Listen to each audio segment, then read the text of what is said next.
Assalamu alaikum, urmatlı dostlar, urmatlı көрүүчүлөр, подписчиктер. Бүгүнкү чыгарышта Despacito'нун типа разбору кылайын. 26 адам лайк коюп киргизе бер дептир, бир адам дизлайк коюптур, киргизбей эле кой деп бүгүнкү күндө. Кыскасы мне на него насрать дегенди. Тамаша, дизлайк коесуңарбы, лайк коесуңарбы өзүңөрдүн ишиңер. Кыскасы башында чертип көргөзүп берем, кийин жакса дальше түшүндүрүп кетем. Урматтуу достор, баштадык. Мени карабай гитараны алаңыздар. Эмесе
gördüğünüzler okşayt.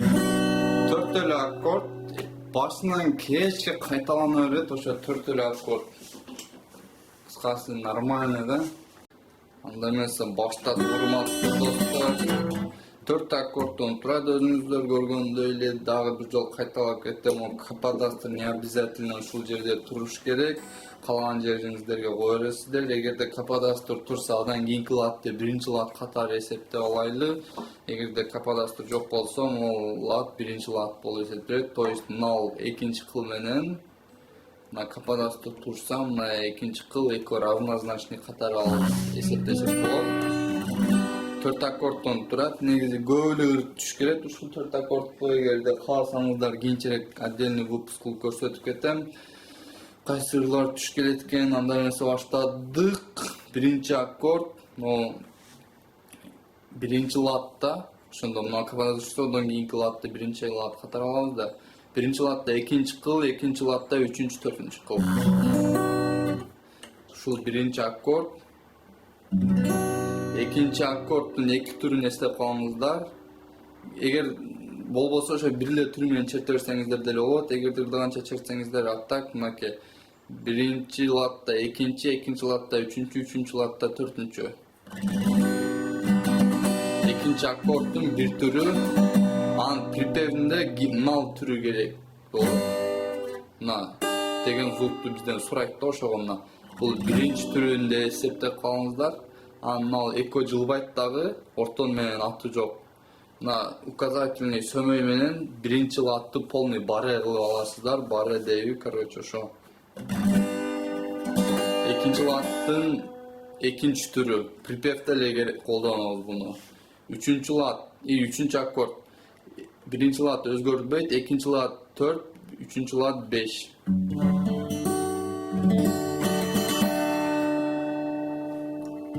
3-cü akkord, 4-cü akkordun da 2 türünü эстеп калыңыздар. Ошондой эле экинчи түрү припевде керек болот. Биринчи түрү мына 2-нчы латта 5-нчи кылды эле басасыздар.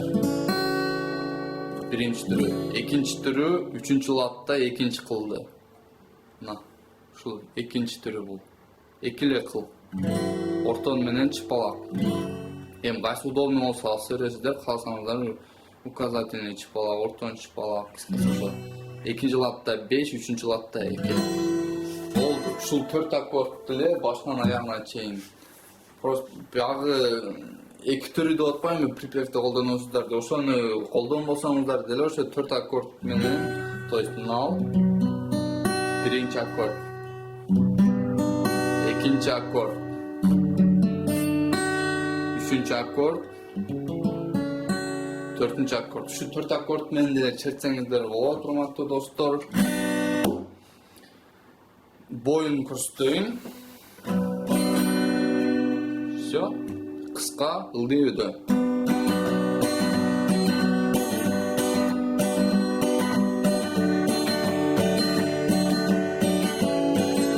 Төрт жолу кылтамбы, кыскасы ошо. 1 кыйын дейм, ушу кыйын. Айта беришет кыйын да өзү оңой эле. Кыска, то есть ылдыйын кыласыздарбы, өдөсүн кыласыздарбы, баары бир го дейм, ортосун кылсаңыздар болот. Мына кыска, ылдый өдө, кыска. Болду. Despacito.